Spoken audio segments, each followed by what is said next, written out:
ನೆಲದ ಸೊಗಡು, ಭಾಷೆಯ ನೆಲೆ, ಸಂಸ್ಕೃತಿ ಸಂಪ್ರದಾಯ, ಆಯಾ ಭಾಷೆಯ ಸಾಹಿತ್ಯದ ಗಟ್ಟಿತನವನ್ನು ಬಿಂಬಿಸುವಲ್ಲಿ ಮಾಧ್ಯಮಗಳ ಪಾತ್ರ ಅತಿ ಮುಖ್ಯವಾದದ್ದು ಅನ್ನೋದು ಒಟ್ಟಾರೆ ಈ ಮೂರನೇ ಗೋಷ್ಠಿಯಲ್ಲಿ ನಾವು ತಿಳ್ಕೋಬಹುದು ಅನ್ಸುತ್ತೆ. The role of media in keeping alive the literature and the culture of the land.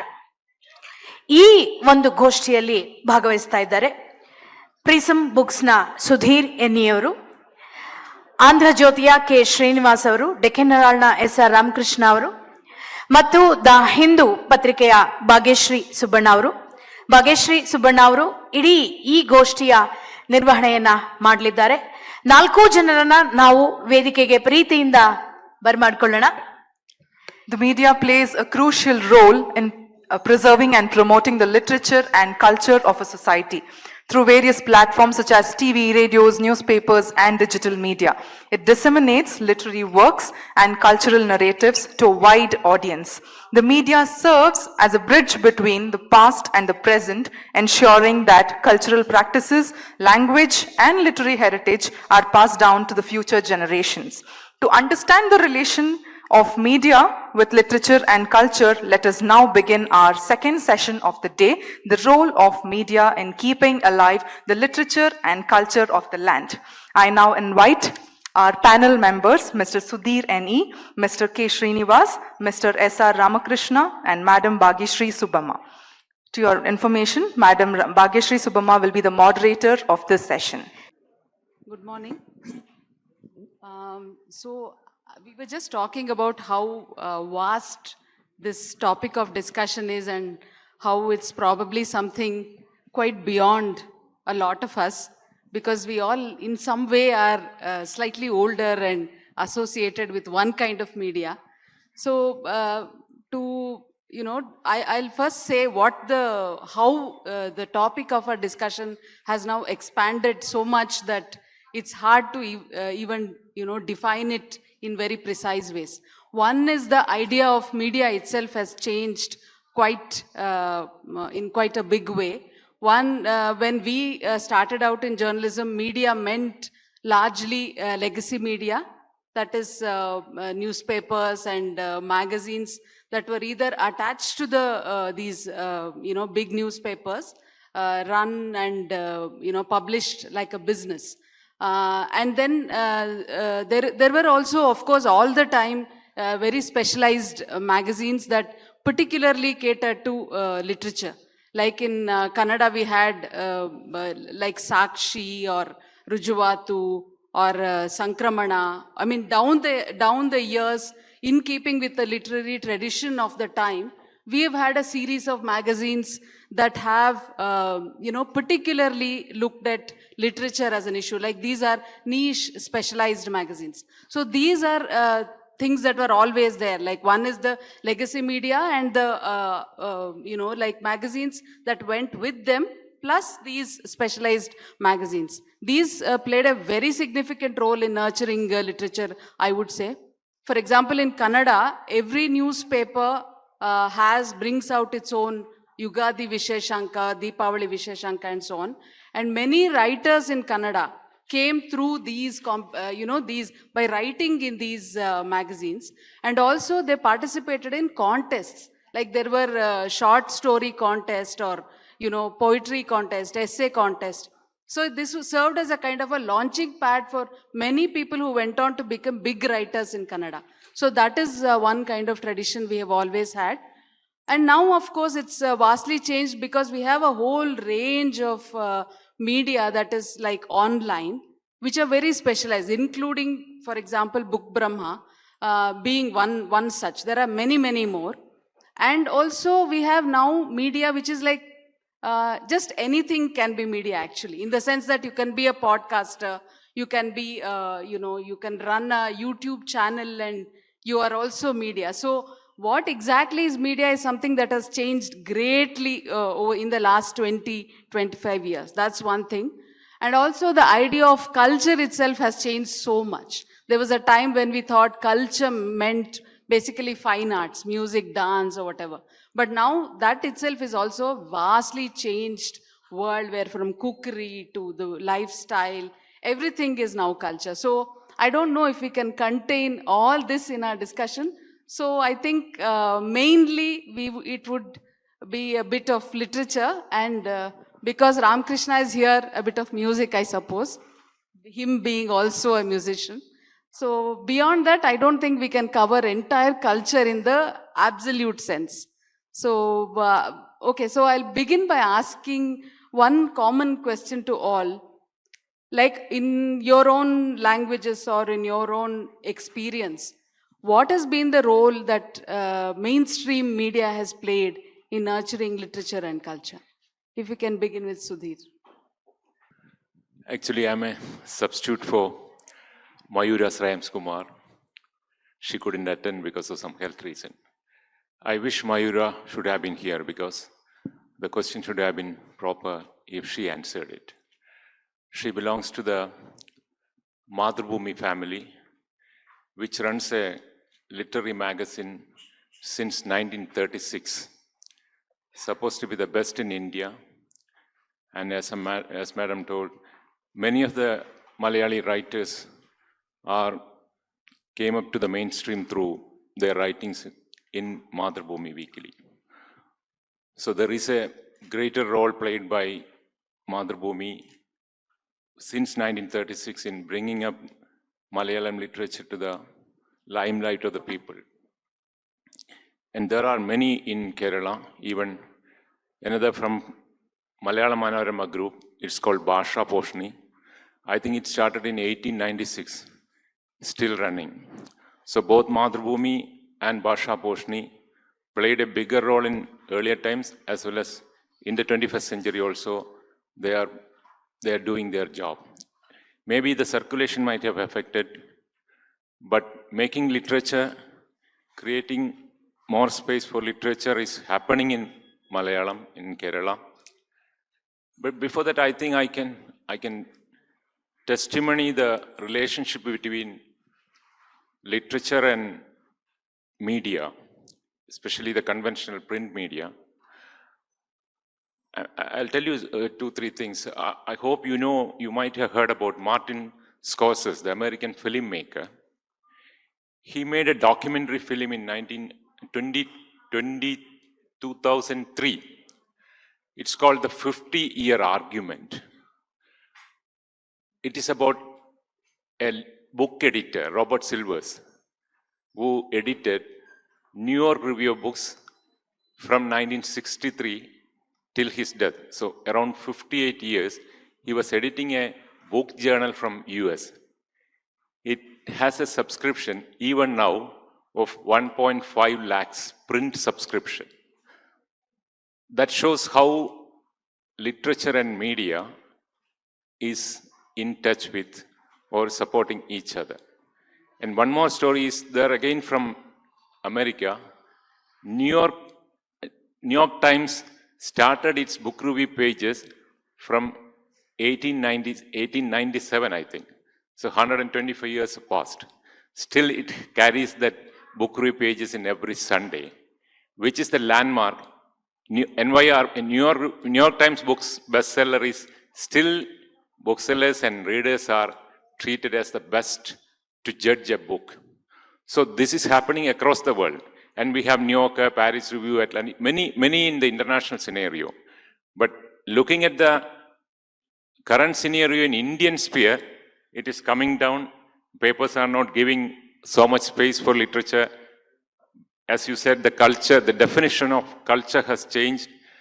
I think the space of culture has been taken away by religion or more politics or even entertainment. That falling down of cultural space from the mainstream media is a bigger challenge. But as far as Malayalam is concerned, we are still maintaining that space and that energy even from the mainstream media and the printed media. But of course, all other kind of new media is emerging. They do give space for literature because it all depends upon who are your readers, who are your viewers. So culturally, we are far ahead than many other places, and we still give spaces for literature and books. That is the current trend even in Kerala and Malayalam. If I can throw in an extra question that we can all discuss as we discuss this, COVID made a big difference to the kind of space that in the mainstream media, I mean, that literature or any of the supplements got. So as we talk, maybe that's also something we can, question that we can address, right? But I think, especially in Kerala, most of the papers have come back to the earlier style, because as you said, the COVID time, we didn't have special supplements on Sundays and all, but now it is back and it has carrying all these regular things, promoting culture and books. So that is changing. But I think commercially, the viability part is an important thing for all the printed medias. That has to be discussed differently. Can we now move to? Good morning. I'm Srinivas from Andhra, Jyothi. After COVID, our number of pages have come down and the space has come down to 50%. And we are struggling to give non-news items so much, and editors have to fight with management to retain the literary space. Once upon a time, I don't know about all other languages, South Indian languages, but in Telugu, once upon a time, every magazine and newspaper was with literature only. In early 19th century, the newspapers and magazines started with spiritual content and historical content, and also social reform and literature. The first Telugu news weekly and newspaper, Andhra Patrika, it gave so much literary content in its magazine sections. And all editorial pages and Sunday supplements were filled with literary content only. Apart from that, they started a separate literary monthly, Bharati, in 1920s. In Telangana also, Golconda Patrika started a literary monthly, Sujata, and they ran it for some decades. Our Andhra Jyothi, which I represent, Andhra Jyothi has started, it was started in 1960. And it's famous for its literary priorities, focusing on literature. Its first editor, Narla Venkateshwara, was a writer. He himself was a writer, and later Nandur Rammohan Rao is a poet and good translator. And we are giving literary supplement, a weekly feature, Sahitya Vedika, from mid-80s. And since last 40 years, the feature is non-stop continuing. Now it is called Vividha. All major literary social movements are, Andhra Jyothi was the platform for all major social literary movements. So that literature found a good platform in print medium, not only in Andhra Jyothi. Inaugural, which is largest circulated in Telugu, was started with good space for literature, and later they found that literature is not needed for daily journalism. But yet they started and ran two literary magazines, Vipula and Chatra, exclusively for fiction. Both of the magazines recently discontinued. But after COVID, the print medium is in very crisis, and no magazine in Telugu now giving good stories. Occasionally we give some good stories, but the relation between print medium and short stories has discontinued. Short story writers are finding their way in digital media. Now digital media is, literature in digital media is independent. They are not depending on print medium now. And you find good literary movements in digital media. One Kavi Sangamam has emerged from social media only. They did not publish their poems in any print platforms.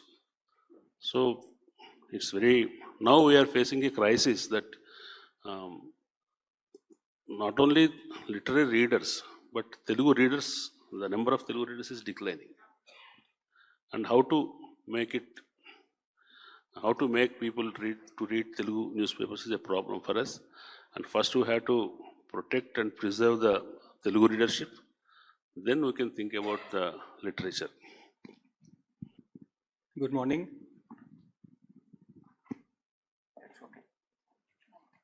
Yeah. It's a pleasure to be here this morning, and I think the idea of giving pride of place to our languages, the South Indian languages, is welcome. It's something that we haven't seen in a long time. We do have literary festivals where English gets pride of place. So it's a matter of pride that we are talking of the 4 South Indian languages here today, and which makes it so much more inclusive. Talking of what has happened to literature and media, I'll answer your last question first, which is many newspapers stopped publishing pullouts in 2021-22 when there was this outbreak of COVID, and there were lockdowns and newspapers were not being delivered. So what happened was that the size of the newspaper, the typical newspaper, shrank. And this happened because a lot of pages that were dedicated to the magazine sections were cut down. Now, is this a good thing? Is this a bad thing? You know, I mean, we can debate about this from many perspectives, including the perspective of the environment, you know. So I think what happened is that newspapers had expanded to a degree to accommodate a lot of things. For example, the daily magazine sections, which had to, you know, find stories, lifestyle stories every day, which had to find fashion, you know, beauty, food, films kind of stories every day. And then, so the thing is, you really don't find so many interesting stories every day, you know, which was causing these pages to look a bit artificially, you know, produced. So I think a part of this, I would say, is not a bad development, you know, because you look for better content, you look for content that deserves to be printed. So that's one part of it. And then as far as covering literature goes, like Bageshree said, we've had a tradition of literary magazines. I think you didn't mention Shudra, and there were many more, Rujuvatu, Desha Kala, and several magazines which provided a forum for writers. But all of them are in Kannada, and I can't think of too many in English. You know, when you come to think of a city like Bangalore, which you know, with many writers living here.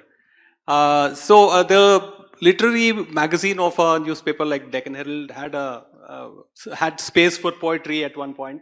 It had space for short stories, one short story a week, all of which we don't have today. We also had something called the Deccan Herald Short Story Contest, and it was an annual contest, and we used to have a jury of eminent writers judging it. So many of these things are, you know, are things of the past today.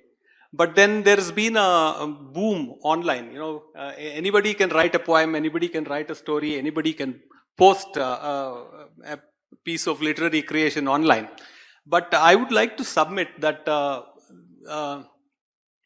what is very important, what is key to a good literary culture is curation. You know, you need a good editor to be able to actually bring these things together.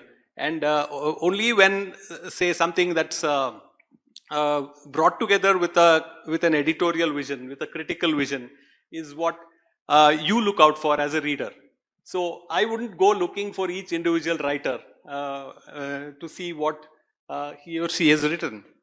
But if there were a place where I could look at, say, a bunch of good writing in a particular week, in a particular month, and I think some of this work is being done by magazines like Kenda Sampige and Avadhi magazine, and so I think it's very critical for somebody to look at what is being written, on the lines of, say, P. Lankesh editing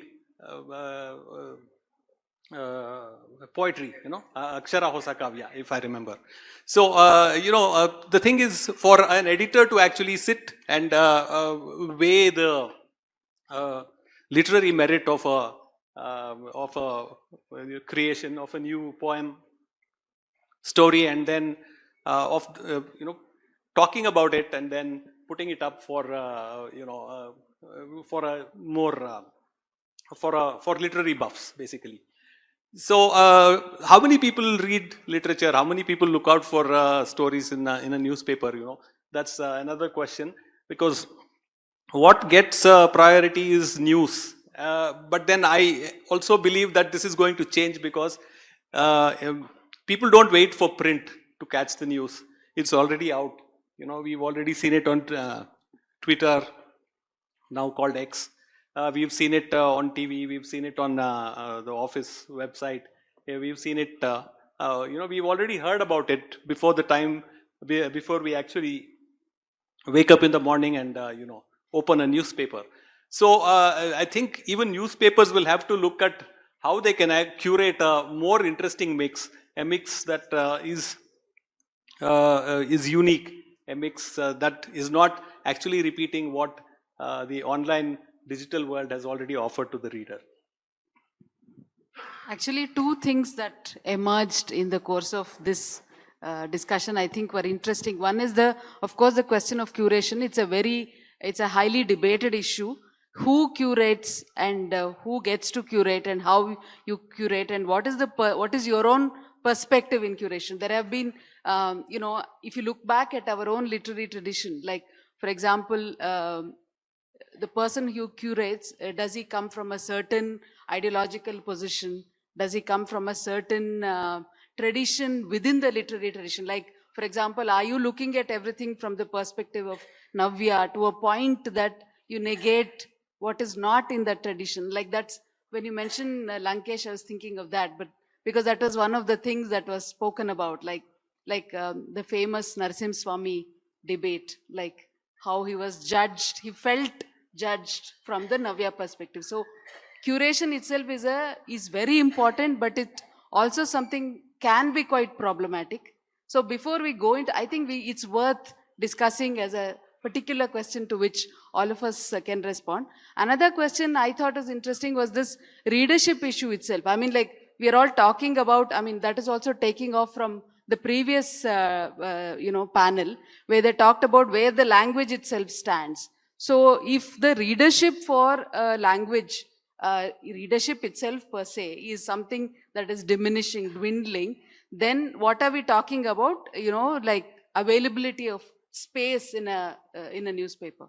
So that's something we can talk about. And also what you mentioned about many of these things moving online. So I think that's something we can all reflect on. I mean, what does it mean? Like, even if you look at legacy media, for example, Deccan Herald or Hindu or any of these, a lot of content is now, the newspaper itself has a digital wing and a lot of content is there. For example, Prajavani, if you see, there used to be every week there was one new story that you got to read, and I really have read some very good stories that's something I looked forward to. Read a new story every Sunday. Now it's not there. You get a QR code. So if you use that QR code, you can go read the story. But maybe it's something to do with my generation. I've never read it after it became QR code driven. So what is this? What is the digital space done to us? Done to this notion of literature itself, and moving from here, from print to digital? What are its various ramifications is something probably we can talk about a bit. And maybe you can, because you were just telling me that you yourself are a YouTuber. So two things. One is curated digital. One is like like he mentioned Avadhi or Book Brahma, any of these, like they're curated. Another is where I am the editor of what I put out or speak, or, you know, like, because I am the owner of that space. So where there is no curation. So how do you look at these two things? Apart from the medium, what we are working, the curation is more important, because as Ramakrishna mentioned about the editorial intervention, I think it is a time where it is much important, because content is massive now. The information flood is happening. See, as I said, in the New York Times gets average 700 to 800 books in a week for review. They have only space for 30 books in a week. How do they select? They have a huge committee, preview committee, to select out of the 700. Even they won't entertain any self-published books. So other than they get 700 books per week. So there is a privy committee to select out of the 700. So that is the most important part in the contemporary world. How do we address that issue? Wherever it is, even in newspaper, even regular newspaper or a regional newspaper, it is a major thing. So editorial intervention is very important, and especially in Kerala, we had a very big tradition of great writers as editors in literary magazines and newspapers. As I said, in the Madhurmi, we had N.V. Krishnavari, a great poet, M.T. Vasan, a great novelist. Even now, Madhurmi has the editor as Subhash Chandran, a contemporary novelist, as its editor. So that makes a lot of difference. They can definitely facilitate and understand literature more, and they can grow up new generation writers and new kind of writers. That is one part of it. And whether you have, looking at the numbers of readership, that was not the tradition we had in Malayalam. Readership has been created by newspapers. Culture has been almost to some extent defined by traditional newspaper. That thing has changed because of the new interventions in the media. So even in YouTube also, what is the variety of contents, whether there is a space for a serious content. That is the challenge the contemporary world is looking for. But looking for I think it is a transition phase. It will come to an end. Everybody wanted to be on the front of the new media. That is only for maybe for some part, some more time. It will come up to an end, and we will have as we had the traditional media, we will have a greater, better media even in the digital world. I think that will happen soon. Only that way we can think of getting the better literature, better culture. Entertainment part is, everybody is looking for numbers. That is the challenge we have, even newspapers. So going ahead with the numbers will definitely will make a fall down in our character. So I still believe that it is going to be a small transition phase, and will come to a better conclusion soon. In India, I think Europe has already passed through that. Yeah, actually, if you can also respond to that. Like you were saying, we are kind of 10 or 15 years behind the curve. In the West, much of the specialized print magazines are making a comeback, right? Yeah. Not even comeback. They struggled, and they got their space back into, even in the digital era.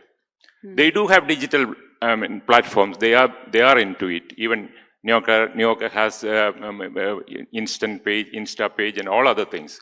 But they are promoting their kind of literature, their kind of culture only.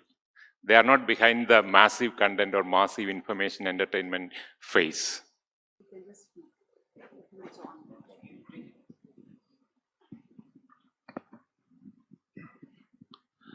The conventional media or legacy media, whatever we call it, maybe it is losing ground on marketing front and leadership front.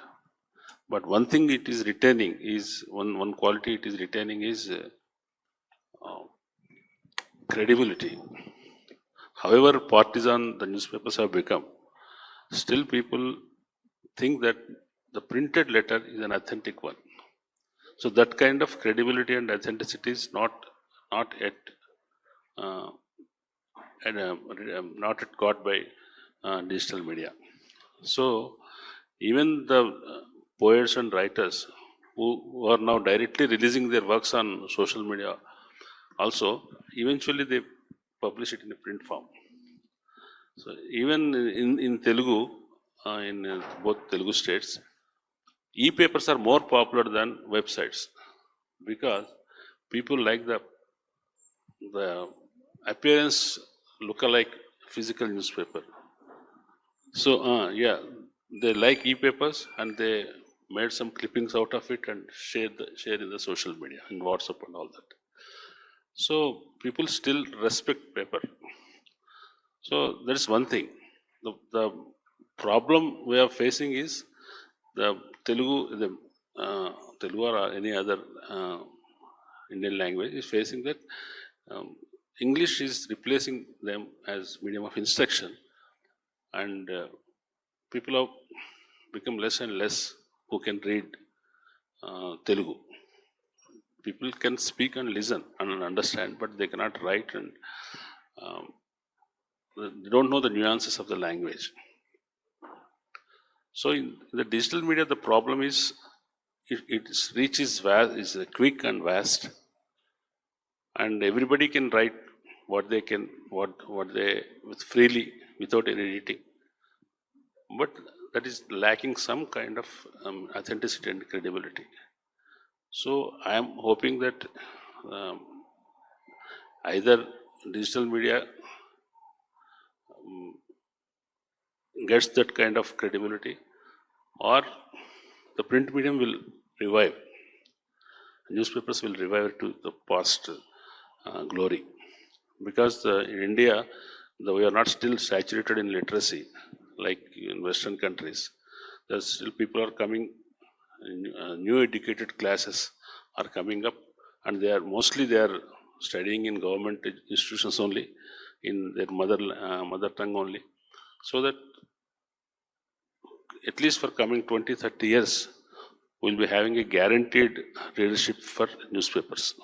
This is a temporary phase that we are facing now, that I believe.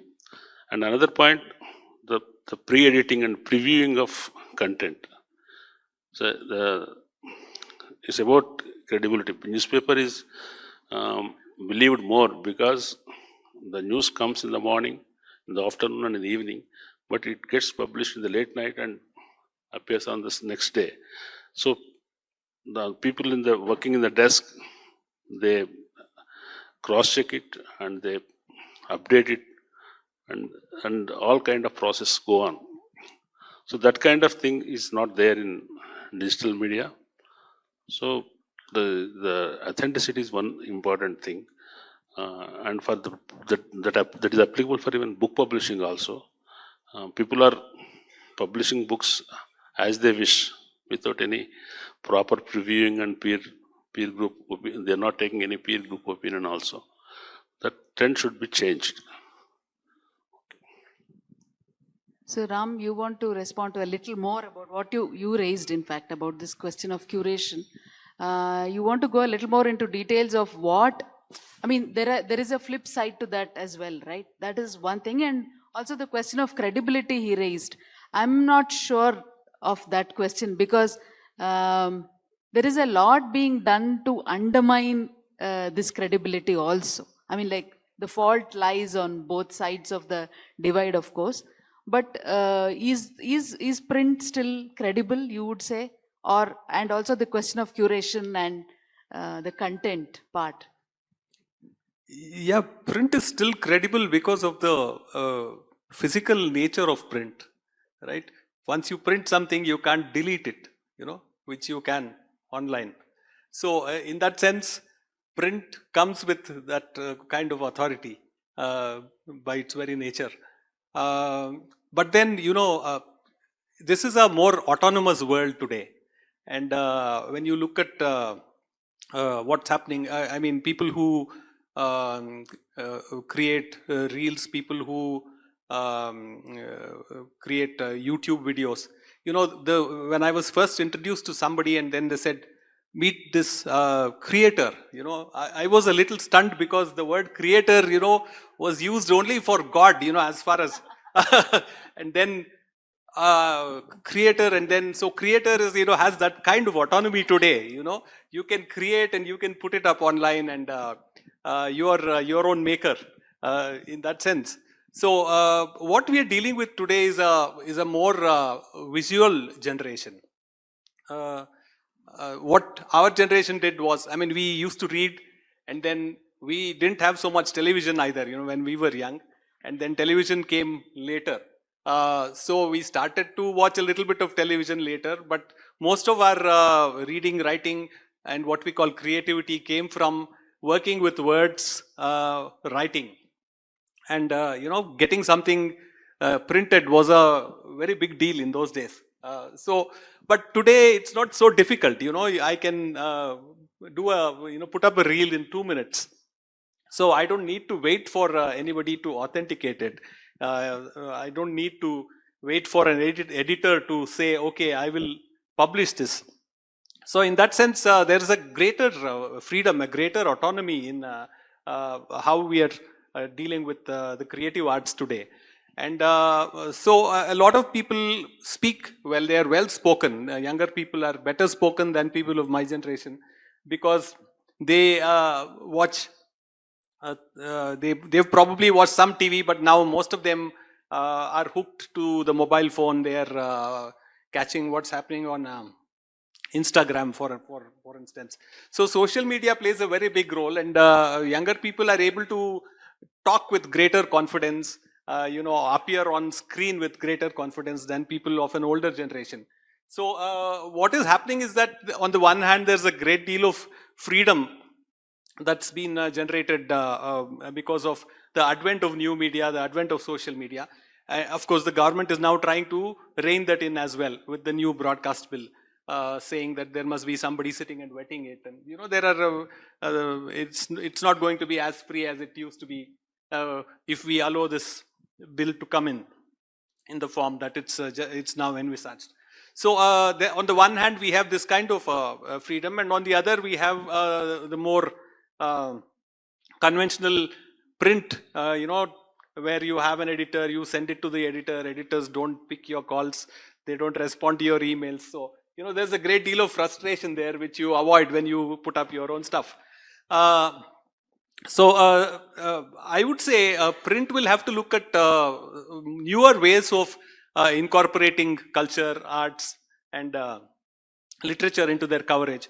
For example, one thing that you could do is look at a debate between two writers, perhaps, and then write a news story about it, rather than wait for them to give you their books and then send it to a reviewer and then have a review published, which would take at least 6 months, right? To keep the interest alive, to keep your coverage topical, it might be a good idea to go and attend a very lively literary session and come back and report about it. Similarly, a book release can make it to the news pages.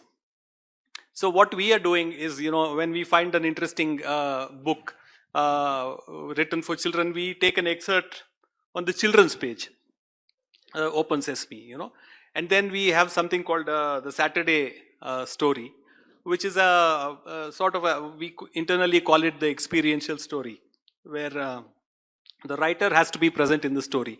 So one of the stories we did was to talk to Basavaraj Megalkeri, who wrote a book on Arsu, Devarajars.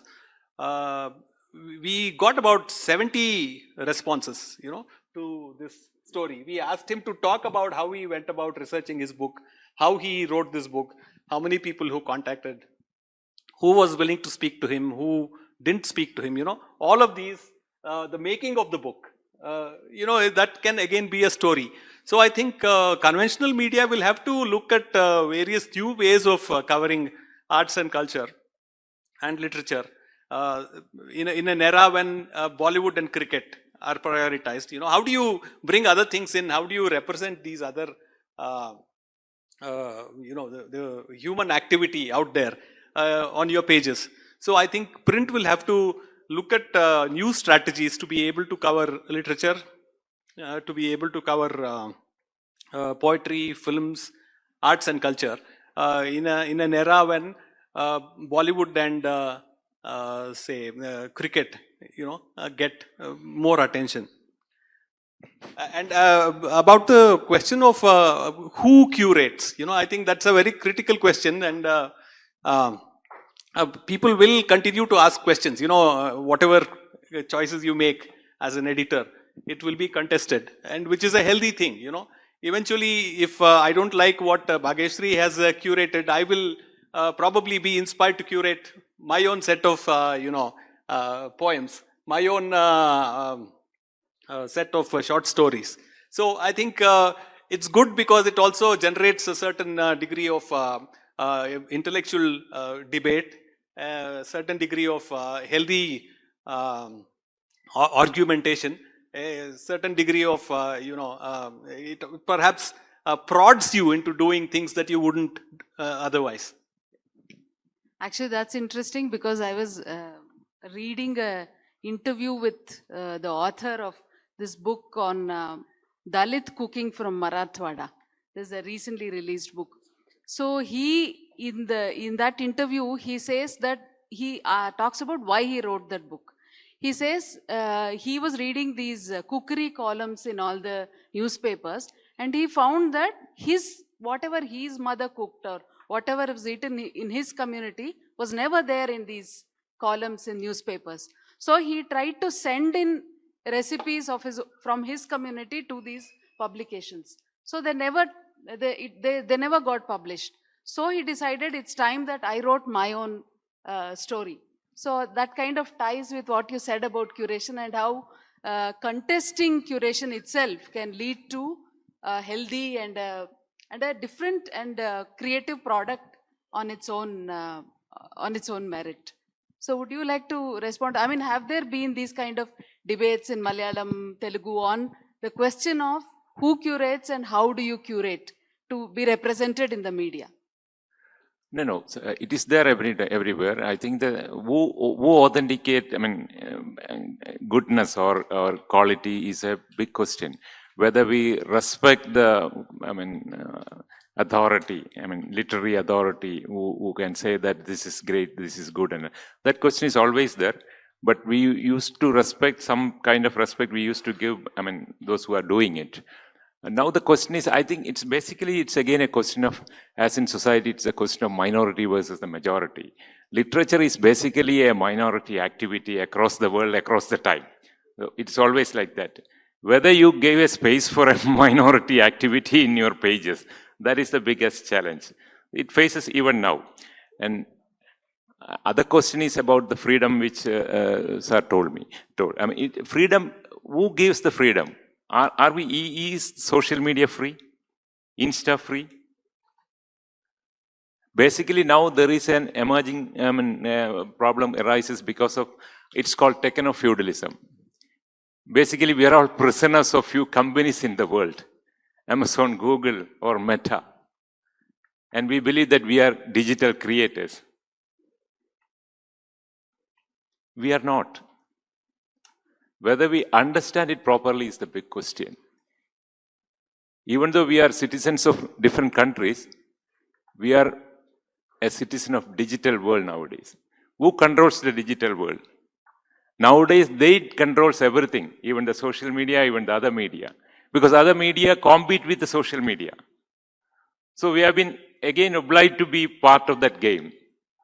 So the biggest challenge is there.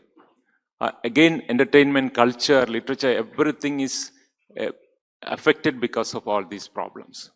So even the governments are failing. And now the biggest challenge which literature is going to affect is with the importance of AI we are getting.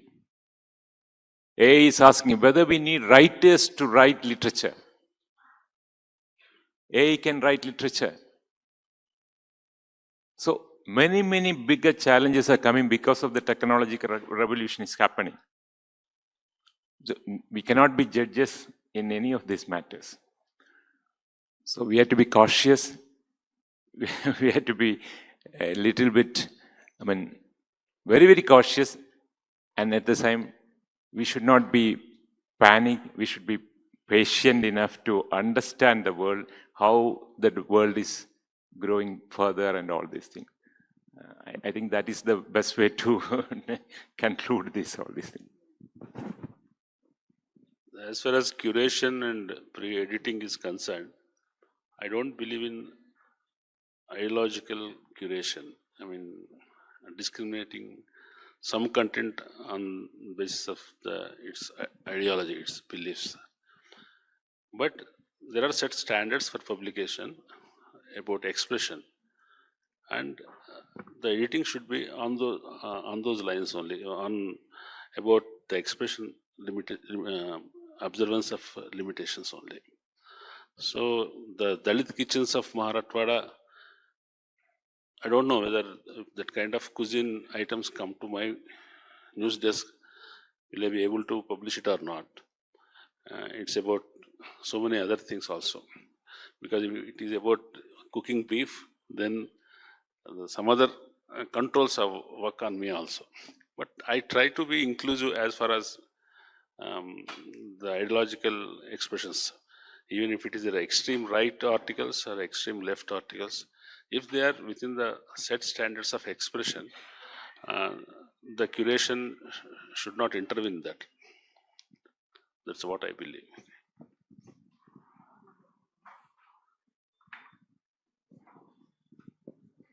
Yeah, so I think a lot of new writing does happen that way. You know, I think ಸಿದ್ಲಿಂಗಾಯಸ್ ಪೋಟ್ರಿ ನಾವು ನೋಡ್ದಂಗೆ ಮೊದಲು ಬಂದಾಗ ಭಾಳ ಹೊಸದಾಗಿತ್ತು ಅದು. You the idiom itself was completely fresh but also in some ways shocking. So I think literary cultures evolve, and then once something like that comes into our literary culture, we are a little more open to what comes next. So that happens. But I think for newspapers, it's very important to keep in touch with what's happening in the literary world, because that's closer to the grassroots, closer to what's happening, because a lot of writing is it comes from, you know, writers who are not perhaps working for corporate organizations, working for corporate media. So a lot of grassroots reality is reflected in writing in our languages.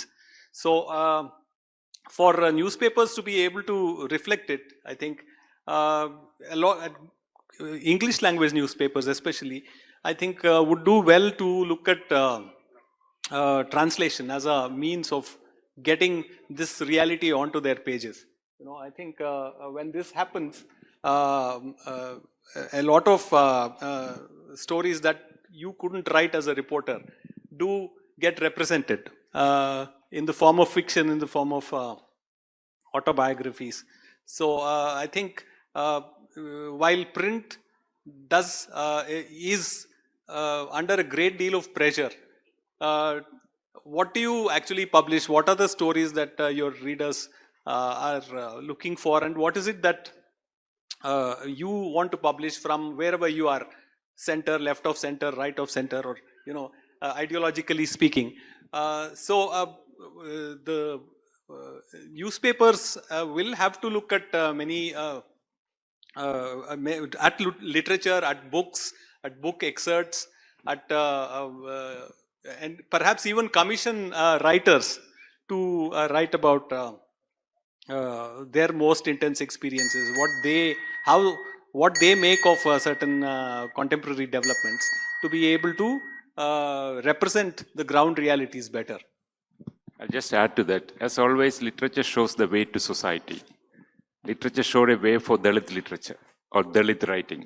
Similarly, I'm sure Dalit food and Dalit brands will emerge in India, because that is where the literature showed a way.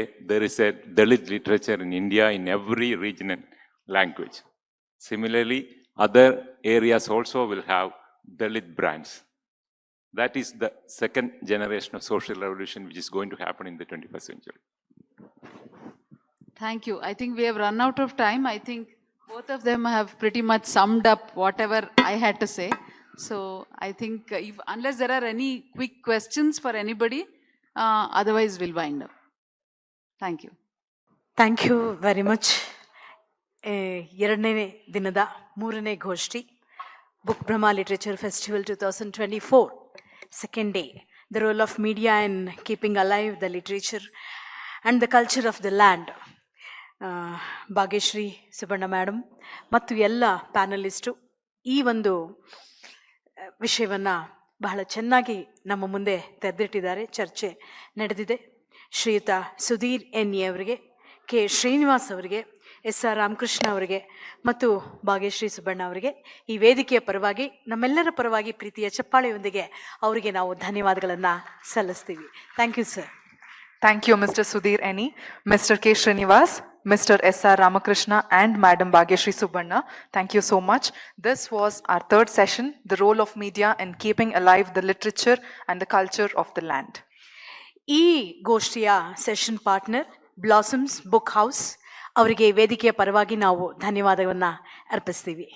Thanking our partners for the day, Platinum partner Ramaya University, University of Applied Science, Golden partner ELSITA, ELSIA, Karnataka Tourism, Silver partner Pali Institute Kalaburgi, Prarthana World School, Associate partners MG Motor, Sapna Book House, SALT, Sheshadripuram Educational Trust, Kaveri Hospital, Selco, Siri, Kaveri Emporium.